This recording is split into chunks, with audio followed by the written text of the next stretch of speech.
Di sini kami akan betul-betul bantu saudara semuanya. Harapan kami saudara semuanya bisa secepat mungkin untuk dapat memahami ilmu tajwid sehingga dapat membaca Al-Qur'annya dengan baik. Kemudian juga yang belum lancar bacaannya untuk bisa segera lancar. Adalah gunnah musyaddadah dengan catatan, perhatikan di belakangnya itu, di bawahnya. Nah, perhatikan tanda panjang yang di nomor 1 di bawah.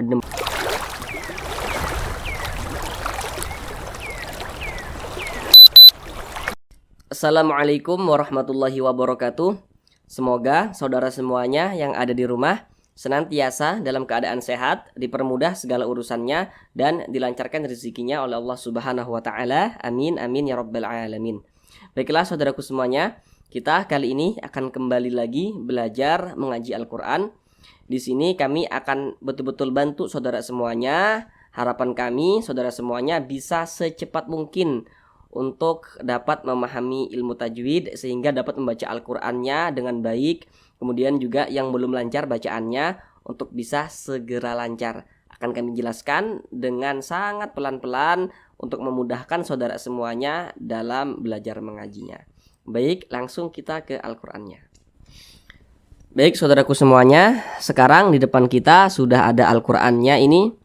Kita kali ini akan belajar mengaji pada surah Al-Baqarah ayat 56. Nah, ini di sini akan kami bacakan terlebih dahulu dengan pelan-pelan.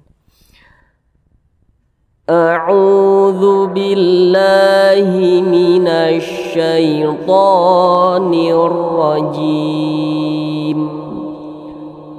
Bismillahirrahmanirrahim. Thumma ba'atsnakum min ba'di mautikum la'allakum tashkurun. Baik, sekarang kita bahas tentang tajwidnya dengan pelan-pelan. Namun sebelum itu seperti biasa kami sangat-sangat menyarankan untuk kiranya saudara semua sambil membuka Al-Qur'annya juga di rumah. Yang pertama di sini ada huruf mim yang bertasydid. Huruf mim yang bertasydid. Perhatikan di samping.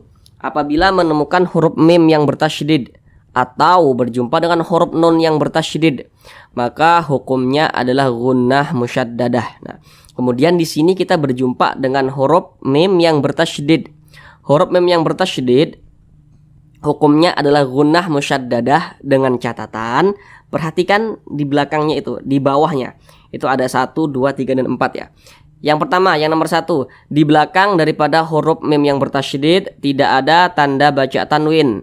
Yang kedua, di belakang daripada huruf mim yang bertasydid tidak ada nun sukun. Kemudian juga di belakang daripada huruf mim yang bertasydid tidak ada mim sukun. Kemudian yang nomor 4 itu di belakang daripada huruf mim yang bertasydid tidak ada ba sukun. Nah begitu. Yang nomor 4 ini di belajar ngaji kita sebelumnya tidak kami sertakan karena pada yang nomor 4 ini sangat jarang sekali ditemui ya di dalam Al-Qur'an. Itu ada pada surah Hud ayat 42. Maka di belajar ngaji yang sebelumnya yang kami sertakan hanya 1, 2, dan 3 begitu, yang di bawahnya itu. Tapi untuk lebih sempurnanya kami sertakan juga yang nomor 4. Namun itu tidak penting ya, nama-nama hukumnya itu kalau kita untuk awal-awal belajar tidak penting untuk diingat. Tidak penting untuk diingat nama hukumnya. Yang terpenting kita tahu dulu cara bacanya gitu.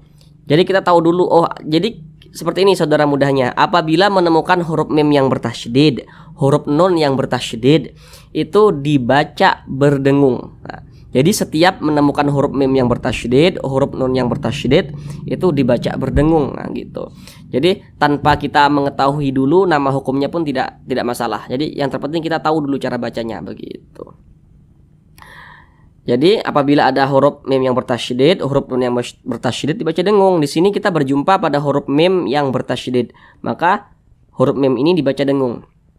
Dibaca dengung itu dibaca ditahan suaranya, dipanjangkan kira-kira 2 ketukan atau 2 harokat. Nah, boleh juga kalau untuk gunnah musyaddadah itu boleh juga 2 hingga 3 ketukan begitu. 2 hingga 3 harokat. Jadi ini dibaca tsumma ba'atsnakum. Nah, ditahan dulu. Tsumma ba'atsnakum. Nah, didengungkan seperti itu, dipanjangkan. Tsumma ba'atsnakum.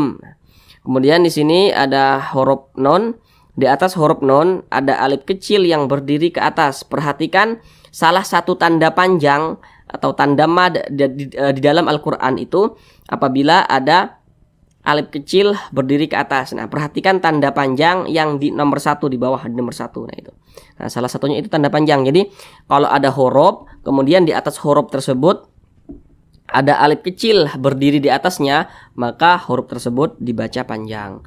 Nah, ini dia namanya mad tabi'i atau mad asli. Panjangnya itu 2 harokat atau kira-kira 2 ketukan. Nah, ba'atsnakum. Nah, seperti itu. Kemudian di sini ada huruf mim sukun berjumpa dengan huruf mim. Nah, perhatikan di samping.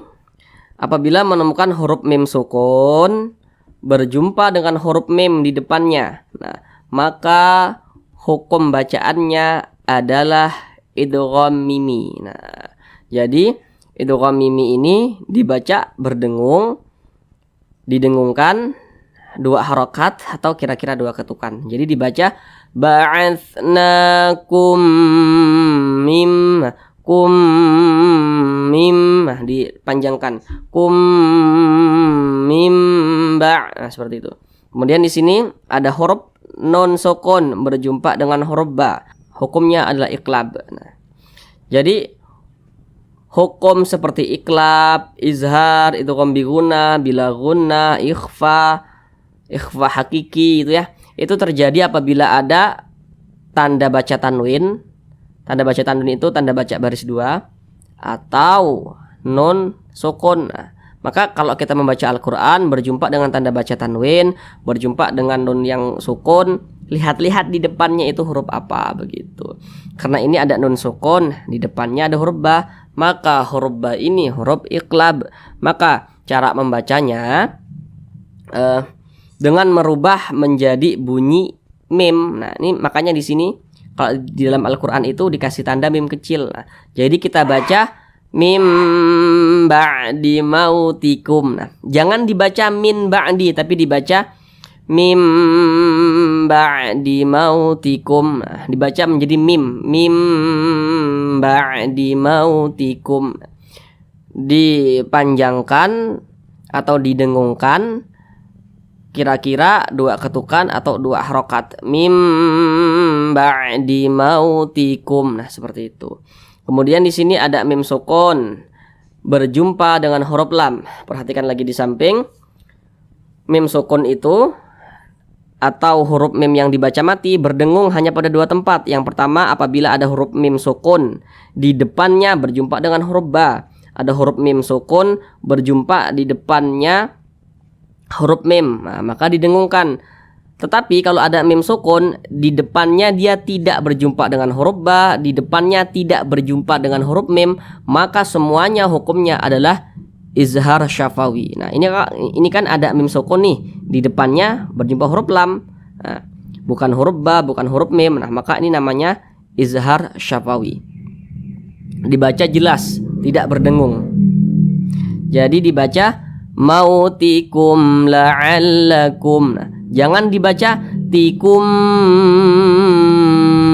Nah, jangan didengungkan seperti itu, tapi dibaca jelas mautikum la'allakum. Nah, seperti itu. Kemudian ini juga sama, ini ada huruf mim sukun berjumpa dengan huruf ta. Ini sama juga dengan ini nih ya. Ini mim sukun berjumpa huruf lam. Ini mim sukun berjumpa huruf ta, sama hukumnya izhar syafawi. Karena tadi yang dibaca dengung hanya pada 2 tempat. Mim sukun di depannya huruf ba, mim sukun di depannya huruf mim. Nah, ini kan selain daripada itu maka hukumnya adalah izhar syafawi. Maka hukumnya ini pun dibaca jelas, tidak berdengung. La'allakum tashkurun. Nah, jangan dipanjangkan, jangan dibaca la'allakum Nah, itu salah. Tapi dibaca jelas, tidak berdengung atau tidak dipanjangkan. La'allakum tashkurun. Nah, gitu. Tidak ditahan suaranya. La'allakum tashkurun. Nah, jangan ditahan. La'allakum. Nah, itu salah ya, tapi jelas. La'allakum tashkurun. Nah, begitu. Kemudian di sini ada huruf wa sukun, di belakangnya ada baris dhammah. Nah, perhatikan di samping, di rumus mad tabi'i yang di kotak warna kuning di tengah. Apabila ada huruf wa sukun atau huruf wa yang dibaca mati, kemudian di belakang daripada huruf wa tersebut barisnya dhammah, maka huruf yang posisinya tepat berada di belakang huruf wa, apabila dia berbaris dhammah maka dibaca panjang. Karena huruf ro-nya ini posisinya berada tepat di belakang huruf wa sukun. Maka karena huruf ro-nya ini berada tepat di belakang huruf wa sukun dan huruf ro-nya berbaris dhammah, maka huruf ro-nya dibaca panjang. Maka dibaca tashkurun. Nah, seperti itu. Ini pada awalnya namanya mad tabi'i. Akan tetapi mad tabi'i di sini berjumpa dengan huruf yang disukunkan atau berjumpa dengan huruf yang dibaca mati. Maka namanya berubah menjadi mad arid li sukun. Mad arid li sukun itu panjangnya boleh 2 harokat atau kira-kira 2 ketukan, boleh 4 harokat atau kira-kira 4 ketukan, hingga 6 harokat atau kira-kira 6 ketukan. Tapi dengan catatan harus konsisten. Jika di atas kita membaca mad arid li sukun itu panjangnya 2 harokat atau kira-kira 2 ketukan, nanti kalau kita ngaji lagi kemudian di bawahnya kita berjumpa lagi dengan mad arid li sukun, maka harus dibaca 2 harokat juga, begitu. Mana huruf yang disukunkan? Huruf nun. Ini kan dibaca tashkurun. Jangan dibaca tashkuruna, jangan, tapi dibaca tashkurun. Kenapa dibaca tashkurun, tidak dibaca tashkuruna? Kenapa kok huruf nunnya ini disukunkan atau dibaca mati? Jadi ketika kita membaca Al-Quran, apabila kita berjumpa dengan huruf yang tidak memiliki tanda panjang, huruf nun ini kan dia tidak memiliki tanda panjang nih. Ketika kita membaca Al-Quran, berhenti atau berwakaf pada huruf yang tidak memiliki tanda panjang, maka huruf tersebut harus disukunkan atau harus dimatikan. Ini kita berhenti membaca Al-Qur'annya, ini kita ngaji nih. Kita berhenti nih pada huruf nun nih. Nah, tashkurun, berhentikan pada huruf nun. Huruf nunnya tidak memiliki tanda panjang, maka dia harus disukunkan. Nah, begitu. Jadi kalau kita ngaji berjumpa huruf yang tidak memiliki tanda panjang, kemudian kita berhenti di huruf tersebut, maka hurufnya harus disukunkan atau harus dibaca mati. Sekarang kita baca dengan bersama-sama dari awal. Silakan saudara juga sambil membaca juga di rumah. Tsumma ba'atsnakum min ba'di mautikum la'allakum tashkurun. Shadaqallahul azim. Baik saudaraku semuanya, cukup sekian belajar ngaji kita kali ini. Kalau ada kiranya masih kebingungan, silakan jangan segan-segan komen di bawah ya. Insyaallah kita akan jawab setiap komentar daripada saudara, karena niat kita di sini betul-betul ingin supaya saudara semuanya segera paham tajwid, kemudian juga dapat membaca Al-Quran dengan lancar. Terima kasih. Assalamualaikum warahmatullahi wabarakatuh.